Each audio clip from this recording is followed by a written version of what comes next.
sing. Hello viewers, welcome to another episode of the Open Pulpit.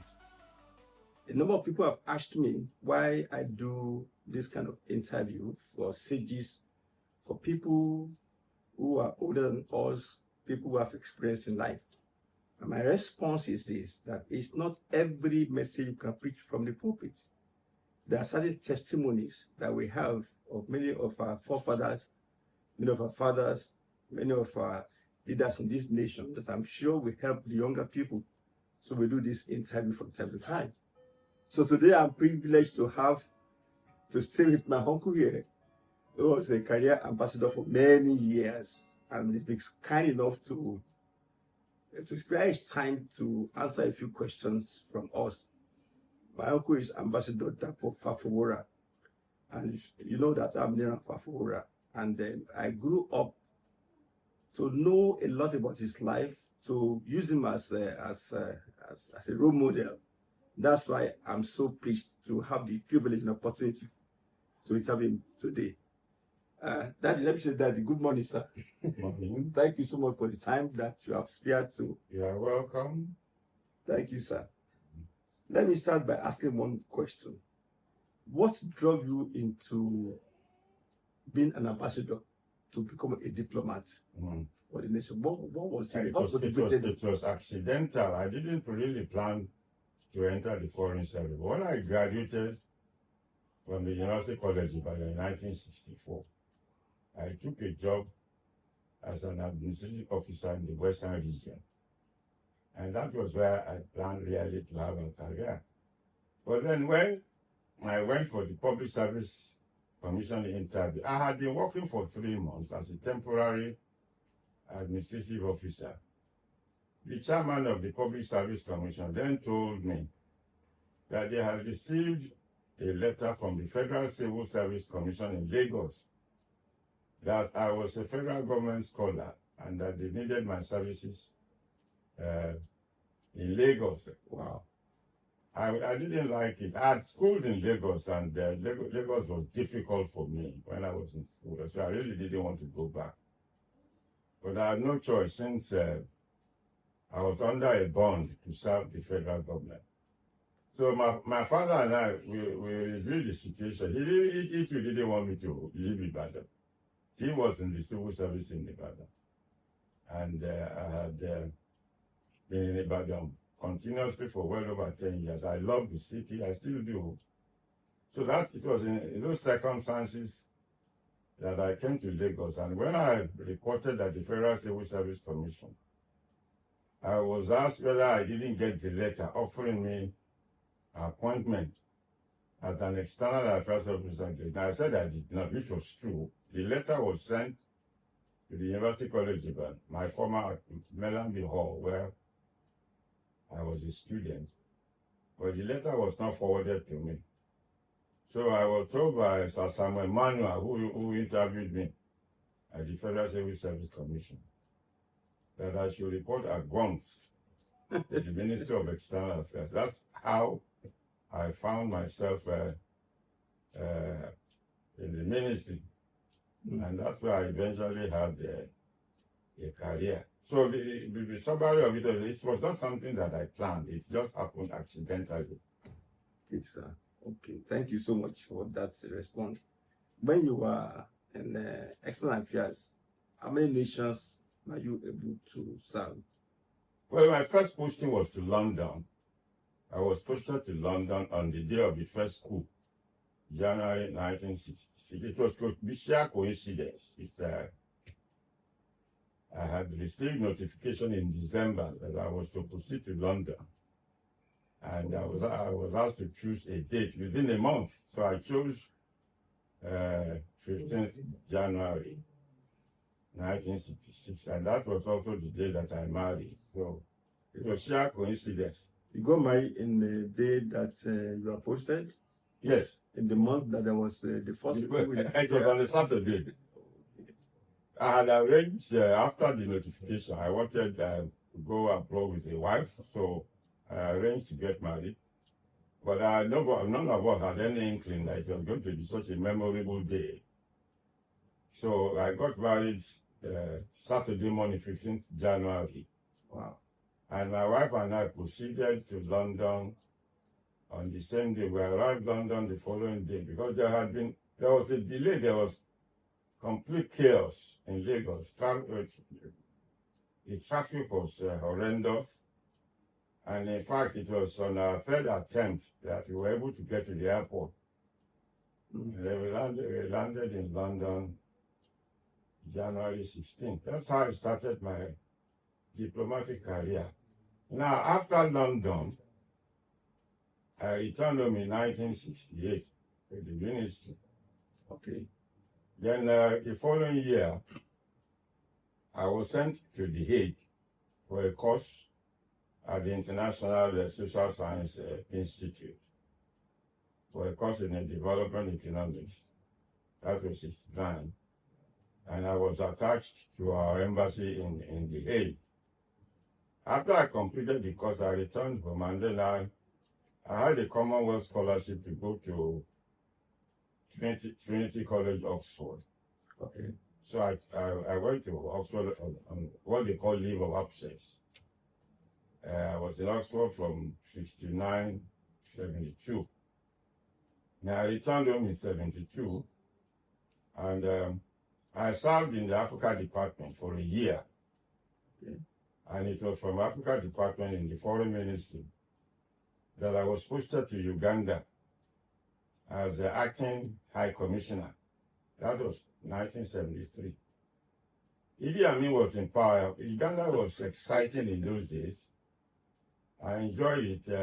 It's a beautiful country. The people are very friendly. And we had a good time there. Although things were difficult, in terms of access to food, clothing, and what have you. But when you consider the friendly nature of the people, the quality of life, I really enjoyed it. So I was in Uganda from 73 to 75.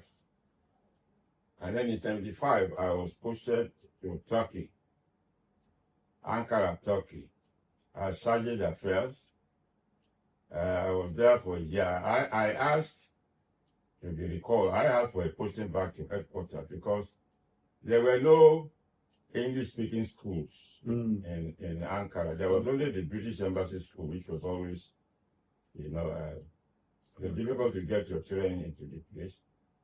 And I was concerned that we had 2 children at the time, might not have the opportunity of a good education. There was the Pakistani Embassy School, but it was not of the right quality. So I asked to be posted back. So I was posted back in 1976. And I was seconded from the Foreign Ministry to the Cabinet Office in Dodan Barracks as Secretary of the Foreign Policy Advisory Council. So I was there from 1976 to 1980, after which I returned to the Ministry of Foreign Affairs. I wanted to stay longer in Lagos because my wife had never worked before. And it was after 10 years of our marriage, I thought it was about time for her she had qualified, she had been to university, obtained a degree. So I returned to the Foreign Ministry in 1980. And then in 1981, I was promoted, became Director of Africa Department in the Foreign Ministry. And then I was appointed as Ambassador and Deputy Permanent Representative of Nigeria at the United Nations. And that took you to New York? Yes, in New York. Oh, okay, sir. So, within these years of your service at the external affairs, you worked primarily with the military. I said you worked primarily with the military when you were in service. With the military and civilian?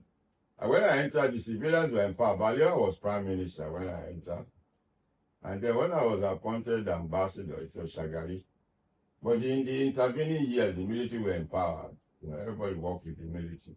From 1966 until the military stepped down in 79. The entire civil service was under military rule. One of the things that devastated those of us that are younger to you in the family was your early retirement. I mean, if memory is serving well, I think we were retired at the age of 43, right? Or 43 years. 43. Up to today, I cannot recover. I cannot understand how somebody can be retired at the age of 43.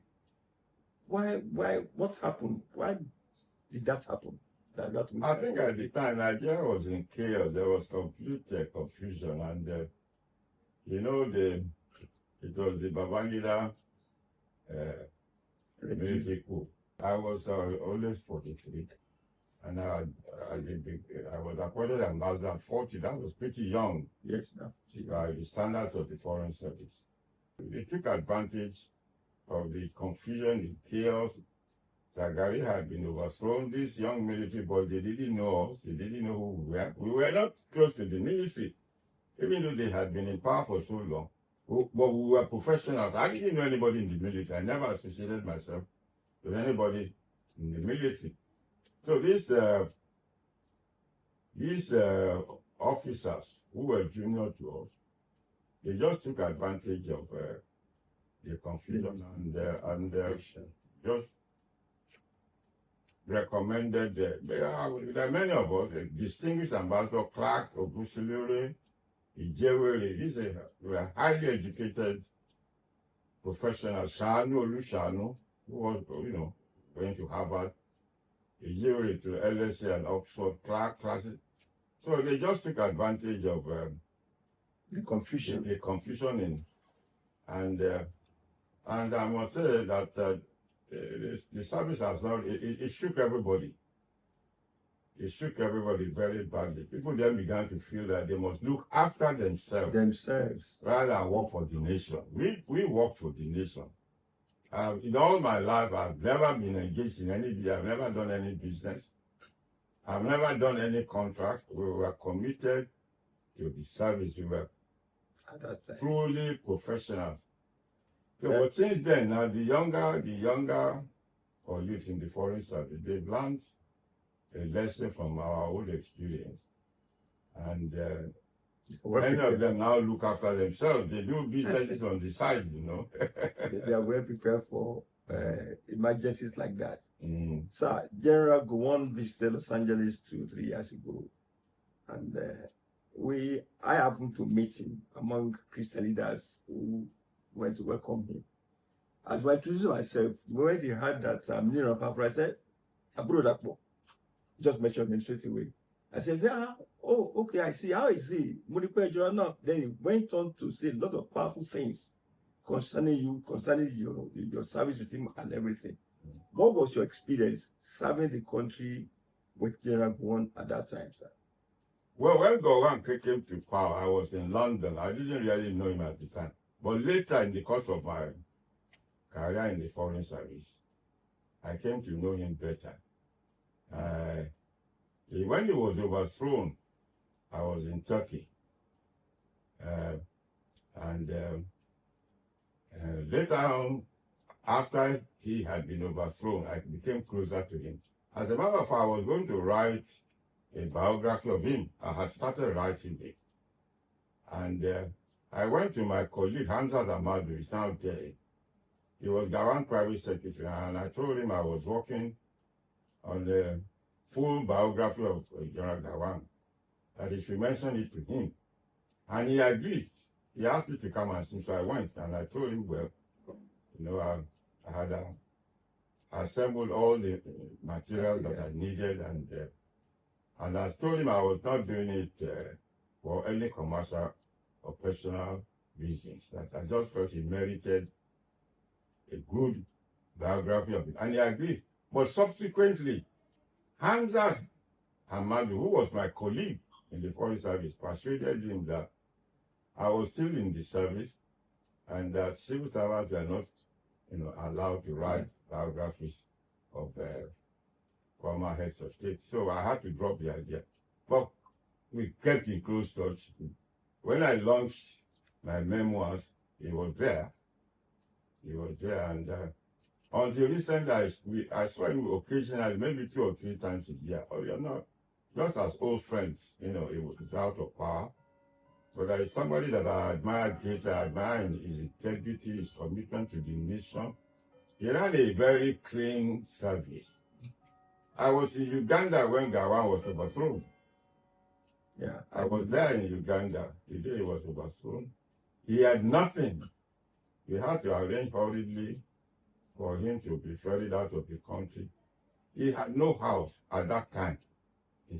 He was head of state. He had no house.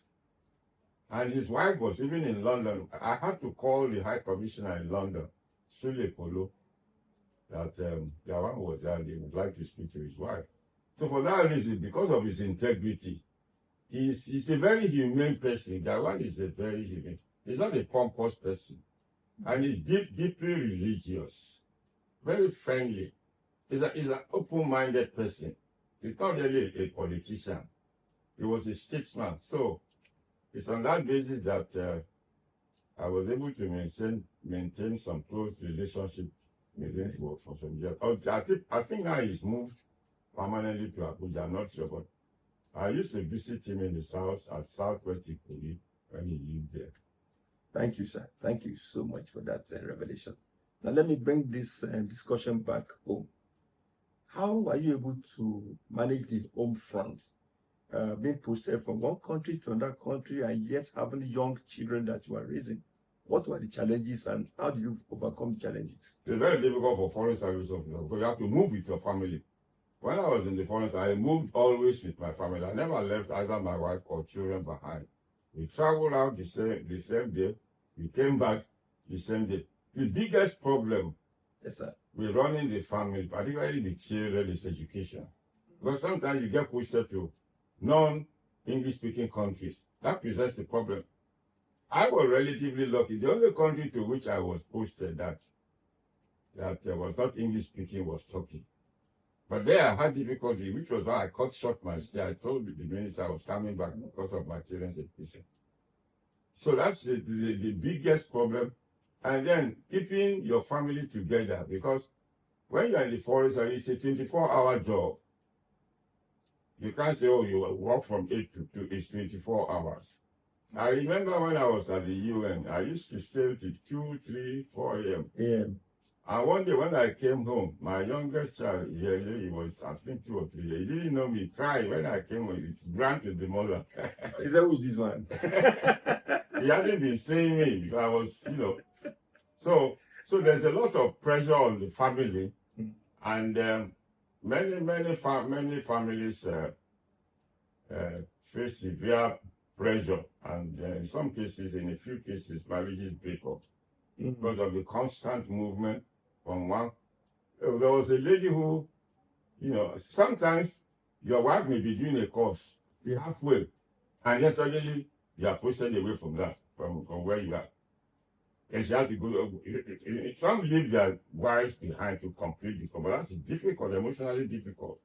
So you have that, it's that kind of uncertainty, lack of continuity in your private life that makes the foreign service a very difficult service. Thank you, sir. Well, some of us do hear information about foreign service. Some are accurate, some are not accurate. I'm made to understand that when you're an ambassador, that your responsibility is just more like a glorified representative that any minister coming down, or any government official coming down, that the ambassadors are responsible to make them comfortable, run up and down, etc. I don't know what it's like now, but in our own time, it was done like that. Of course, if your head of state is visiting, you have a responsibility and duty to make him comfortable. But they also treated us with tremendous respect because they knew we had very good background. We came usually from very good families, good education. They respected us. Even the military, although they were a bit rough, but generally there was that respect for professional foreign service officers, particularly those at the level of. There was no head of state or any minister that tried to undermine or humiliate me or ask me to do things that I would not, consider doing. So they knew that. But in later years, when the Foreign Service became a playground for politicians, officers now find themselves virtually subservient to visiting ministers and politicians. A few ambassadors have been removed simply because the minister complained that when they visited the host country, they were not treated properly. And under the military, you are not even given a chance to explain yourself. They just remove you. It happened to one or two of my good friends who actually came from outside the foreign service, but who were very competent. A person like Gideon Shitoku, very, very competent. He was ambassador in Germany. But they didn't like him for what But that is a fairly recent situation. In the early days of the Foreign Service, there was tremendous respect for Foreign Service. Okay. They were also carefully selected. It was difficult to enter the Foreign Service. The year I entered, there were only 4 of us, all from the University College Ibadan. And we were not, it's not that we applied. The Federal Civil Service Commission went to the university and asked the university to make recommendations for the student to enter the Foreign Service. I was not even aware of it, as I told you. So but things have changed. It's like every institution in this country now is under tremendous pressure. You can't maintain standards anymore. This brings me to another question. In summary, what are the responsibilities of an ambassador in a foreign country? What are the main duties? Basically, you represent your head of state. That is why ambassadors are appointed by the head of state. And of course, by extension, when you represent your head of state, you represent the entire country. As a matter of fact, when the diplomatic service started, the king would give his personal representative a letter of credence. Letter of go and represent me in this. And in those days, they were not even professional. They were not paid. These were wealthy people with very strong academic background from Oxford and Cambridge who were sent abroad to represent the king. Later, it became professionalized. People now, they set up foreign service and, or State Department or whatever. So basically, your functions are, they are almost without limitation. That is why you must be versatile as an ambassador. You must have a good knowledge of economics, a good knowledge of history, politics, culture, your own country. You cannot represent your own country confidently if you are not aware of your country's history. So, but the basic thing at any moment, at any time when you are serving abroad, it's the national interest that comes first. That is the priority. That is what an ambassador is obliged to defend or uphold at any time. So it cuts across. In the large embassies, we have different sections. Like in London, we had the economic department, we had the education, we had the political, we had the cultural. In Washington is also a fairly large embassy. They have all these divisions, and there is the ambassador who sits on top of the pyramid to make sure that at any particular time, the overall national interest of the country is fully protected. Amen. Thank you, sir. As an ambassador, when there are issues that come suddenly that affect the hosting nation and the nation of the ambassador, are the ambassadors empowered to make decisions based on their own views, or must they always report back to Nigeria, to their home country to be able to... So you must report whatever you do. You must report regularly to your country. A situation we have to make decisions. Traditionally, an ambassador, in the good old days, an ambassador is obliged traditionally to write what they call political report at least once a month. It could be more depending on the situation in the host country. But basically, an ambassador will write a full report every month to the foreign minister And then the foreign minister would pass the report to the head of state, reporting on events that have been taking place in his host country. And then there are emergency situations where, you know, you send additional report. Sometimes you are giving instructions that in your own judgment may be detrimental to the interest of people. I had, on 2 occasions, I found myself in that situation. The first time a motion was coming before the General Assembly, this was during the war between Turkey and Greece over Cyprus. And I had recommended that we should support Cyprus. Being a Commonwealth country, a member of the non-aligned group, I knew their. And Lagos agreed. The foreign minister, Dr. Ariku, said yes. But as I was going to the UN that day to vote, I got a contrary instruction. This time the instruction didn't come from the foreign minister, it came from State House, from President Shagari's office, that we should vote for Turkey. And at that material time, I was chairman of the Africa Group. Wow. We had taken a decision we were going to support Cyprus. And now I was being confronted with instructions at variance with what we had decided. So when I got to the General Assembly and the vote was called, I abstained. Now my African colleagues were furious with me that you are chairman of our group. We had taken the decision to support Cyprus. How can you then abstain? I had to explain that the instruction I had was able to vote for Turkey. So I called Lagos. They said, well, that I was. Wow. Then the foreign minister told me he was not even aware of it. Wow. That the thing came straight from State House. King Gibe was in Greece, Baba King Gibe. He called me to thank me because he was aware that another instruction had come. But I had to use my discretion. Yeah, that was wisdom. Yeah, That's what I'm saying. So there are occasions like that when an ambassador finds himself in a spot. This is why an ambassador is supposed to be well educated, mentally alert at all times, and to keep himself informed about different aspects of life in both your host country and your own country.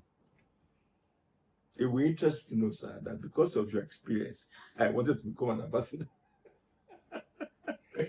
The late Bola Gowon. Your land would have been different. Different. It could be a satisfying career in a stable, orderly country. But in most African countries, the way ambassadors are treated, first of all, there's no security of tenure. You can be there for 6 months, there's a change of government. Then they just sack you and you have to. I tell you, when I was at the UN, the former Ugandan ambassador to the United Nations, Grace Binjira, a man, although his name was Grace, he came to my office looking for a job. I said, how can you be looking for a job? You were permanent representative of Uganda here. He said, yes. He said, they sacked him, they didn't give him anything. And he couldn't get a job. So I said, well, we can only offer you a job as a locally employed. He said he was willing to take it. I said, but I can't give it to you because it's demeaning. How can you haven't been an ambassador at the UN? You now come and work as a clerk or what do you call it, the consulate. I said, no, I can't do that. So the point I'm making is that it depends, when you are an ambassador of a country that is not stable, that is still developing, where there are all kinds of pressure, it can be very insecure. Very few ambassadors actually complete their 35 years, very few. Well, but in my own case, like I said, because you are my greatest role model in the family. And when we hear Ambassador Dr. Dapo Fafowora, I love the title also. So Bola and I, we discussed it at the time, and I said, yeah, but it was supposed to be a political appointment. Yes. But then I told him that, well, he said, if I nominate you to be an ambassador, it cannot be in America or Britain or any of those things. I said, well, I'm already in the US. If you appoint me, you can't post me to any of the African. We were just joking and talking that way. Eventually, it became history. And my own standing was that God didn't want me in that line. Absolutely, absolutely. Like we said. Absolutely. Sir, I know that you are an historian and you follow the history of Nigeria to a large extent. What hope do you think we have for this country, the way the country is going now, sir? Well, my views change from time to time. Sometimes I'm optimistic. Sometimes when I look at some factors like the huge size of the country, the rapid expansion of education, because Nigerians are better educated today than in our own time. There are about 200 universities in Nigeria today. When I was at University College Ibadan, there were only two, Nsukka and Ibadan. Only two universities in Nigeria. Only two universities. And the year I graduated, I don't think we're up to 100.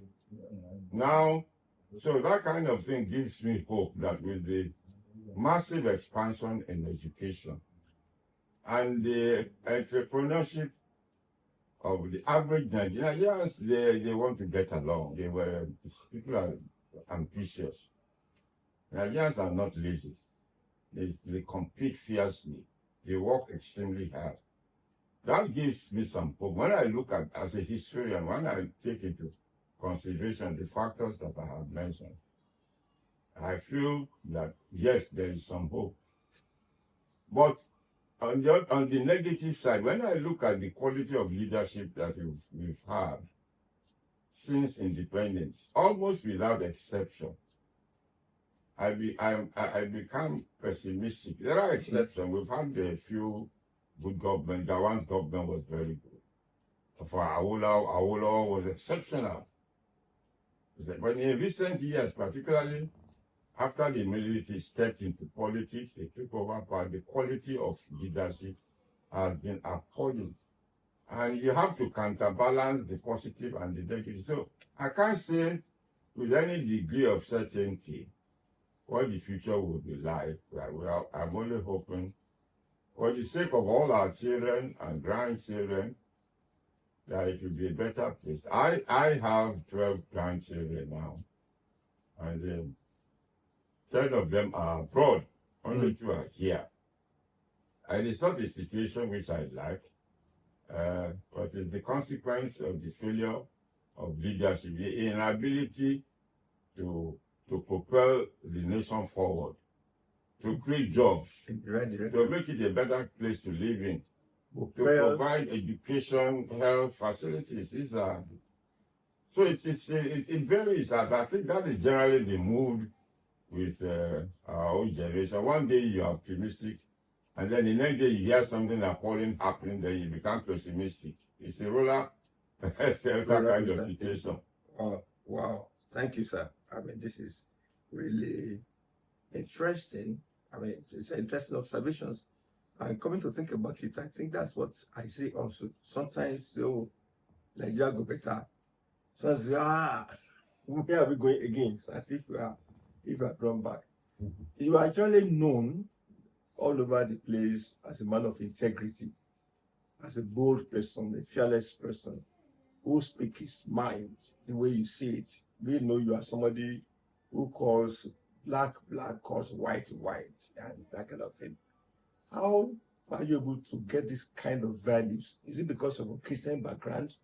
Or is it because of your... Well, the fact for the Ijesha in me, I must admit that the Ijesha in me, although I really never lived much in Elisha, but I find Ijesha people bold, audacious, frank, straightforward. Then my father had a profound influence on me. Yeah. My mother died early. I was 13 but my father was in the civil service. He had good education. He went to Service Grammar School. And I saw him at work gradually. Now, because of his independent spirit, he was an independent. He didn't like to be pushed around. He suffered terribly. He started in the colonial civil service. And because he was challenging white authority, they posted him away from Lagos. First to Port Harcourt, then from Port Harcourt to Victoria in Cameroon, and then back again. But throughout his career, he stood for what was right. He was upright. My father never did any business. He never got any contract. And I would see him working late in the night on farms. It was at the time was a clerk. He later became executive officer. I think he retired as a principal executive officer. But that was the environment in which I grew up. I had a father who was hardworking, who had integrity. I can swear that my father never got a bribe from anybody. I remember when he retired and they were going to collect his retirement benefits, it took a portmanteau. So when he got to the pensions office, they asked him why he bought a portmanteau. He said to collect his pension. They said, this is the pension on the table. He said, I couldn't believe it. So I had, and then on my mother's side, they are deeply religious. My grandfather, my maternal grandfather, was a Reverend S.B. Williams. And I grew up to know my uncles, my aunties. I stayed with my auntie when I was in Lagos at the Seventh Grammar School. The youngest of them became a permanent secretary in Lagos State Government, Mr. S.B. Williams. And all of them, they held good positions. Yes. One worked in Shell. Another was a minister under Awolowo in the Old West, Christopher Williams. He was minister for lands under Awolowo. Okay.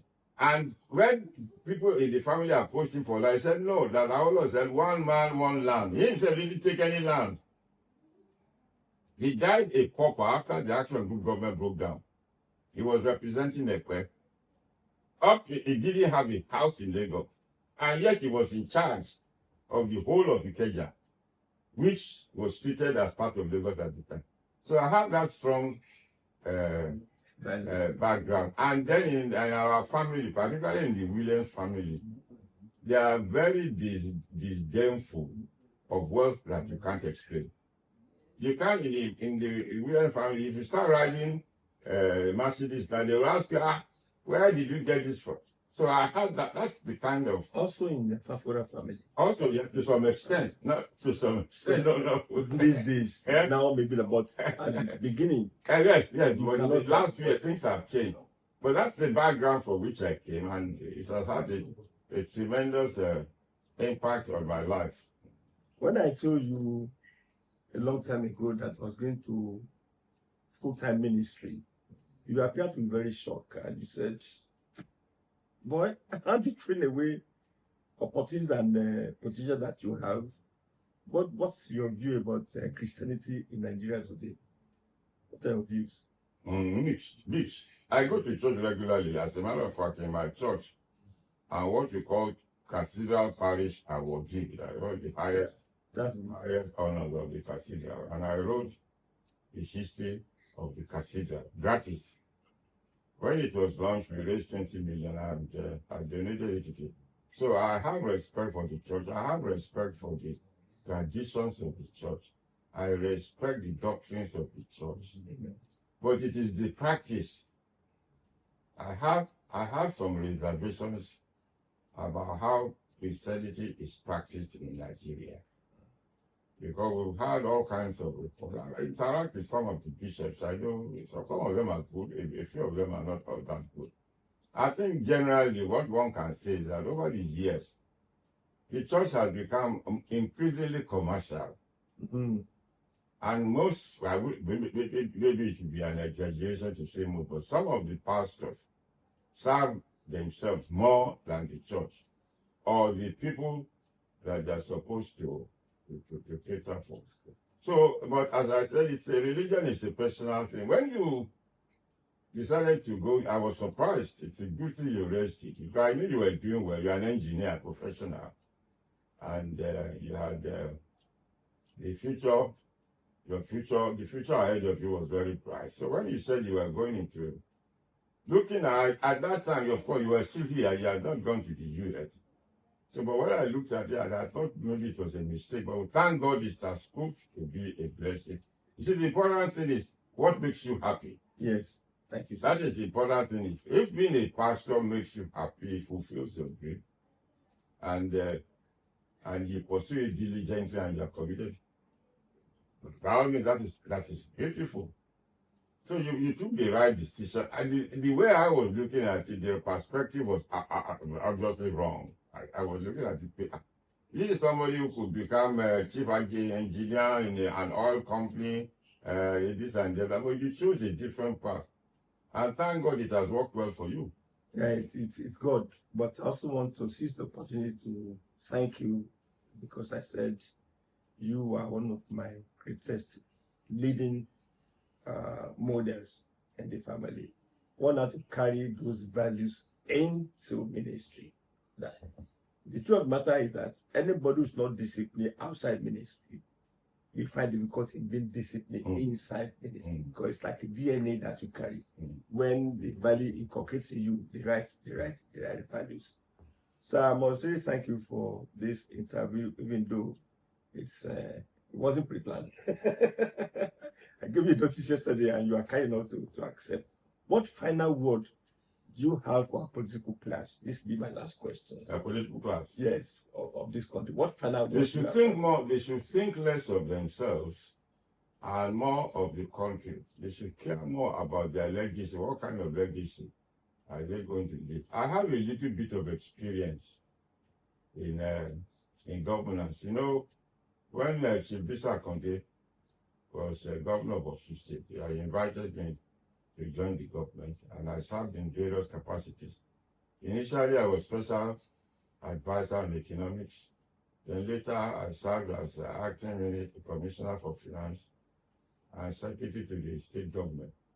I was able to interact with politicians, and I came to the conclusion there were only a few of us who entered the government as technocrats. We were not politicians in the traditional sense. My impression of the core politicians who were in government was that they were all there to serve themselves. They were not there to I had difficulty with my colleagues in the government. Some of them will come with ideas that are detrimental to the interest of the state. They want this contract awarded, they want this hotel built, they want this and the other. And I will tell the government that this is not in this. So that caused a bit of friction. So my prayer is that the country will produce leaders that really care deeply for the nation. That's what we need. This country has tremendous resources, human, natural, everything that a country can pray to be endowed with. Nigeria has it. When I move around, I see young, talented, highly skilled people. Like you, for instance, I interact with a lot of people. I was reading the other day about a boy, 24 years old. He's the one running Money Point. I don't even know him. Another has set up a drone factory, both here and in Ghana. So when I look at our people, I think what we lack, and this is what we should all fight for, is the right leadership. Amen. If we have the right leadership, we'll be ahead of all this so-called development. When I first went to China in 1973. It was the first time I went there. I accompanied our foreign minister. And although the visit was confined to Beijing, at the time I didn't think that China was far ahead of Nigeria. They were struggling. They were building infrastructure. But they had committed leadership. Nobody had private cars. They all lived in modest homes. The priority was the development of their country. It's real, genuine patriotism. I think that is what we lack. If we had it, Nigeria would be a totally different country, to be a country respected. We've had occasionally, like what I was saying, the Gowon era, except that the bulk of the time it was in power, we were at war. 67 to 70, then between 70 and 75, it made tremendous progress. If the situation had been different, and Awolowo had been given the opportunity also to rule the country, things would have been different. So that's the kind of leadership, and that's why the younger people, that should be the priority of their intervention.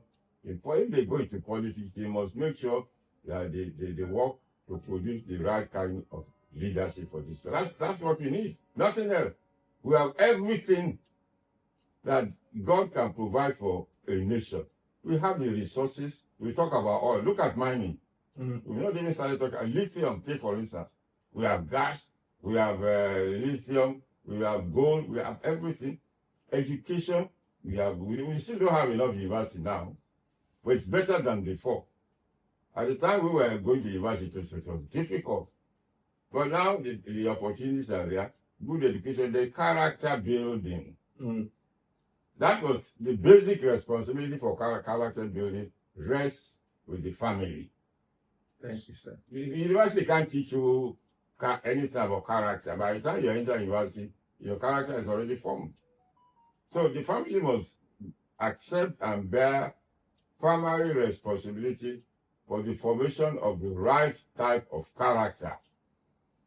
All these Yahoo boys, what the cultism and what of you, they draw the nation back. They draw the nation back. And you can't blame all of it on the youth because they are frustrated. They are not getting the kind of opportunities which this country should give them. So they resort to practices that are condemnable. But if you give them the opportunity, if you make their lives better, the country will progress. I must also use this opportunity to thank you. I've watched your progress carefully over the years, and I've been very much impressed with the progress you've made. Despite there have been difficulties, I'm aware of the difficulties you had when you were in university. Your parents were not here. It was difficult for you, but you weathered the storm. You left university, started working. And what has impressed is your dedication, your commitment to your family, your wife and children, and your determination to achieve success, which you have achieved. You've achieved success in your chosen career. You are well known in the pastoral world. In engineering, you are well known. And I'm also impressed by your commitment to the progress of our Fafowora family. Thank you very much. Thank you, sir. You started getting my head swollen before it explodes. No, it's that I honest you about it. Thank you so much, sir. Well, viewers, you can see I brought this interview home so that we can understand one thing, that without appropriate family values, there isn't much one can get, not even in the church. Because pastoring for over 30 years now, I realized that people don't have the right values from home, the right discipline, the right upbringing educationally. You don't go to church to shout hallelujah to become a millionaire. You don't do it. You don't become a sycophant in the hands of the Lord for you to make it in life. That's why we take troubles to go around, to talk to sages, talk to people who have made it in life, to learn from their experience. And I hope you are gained something.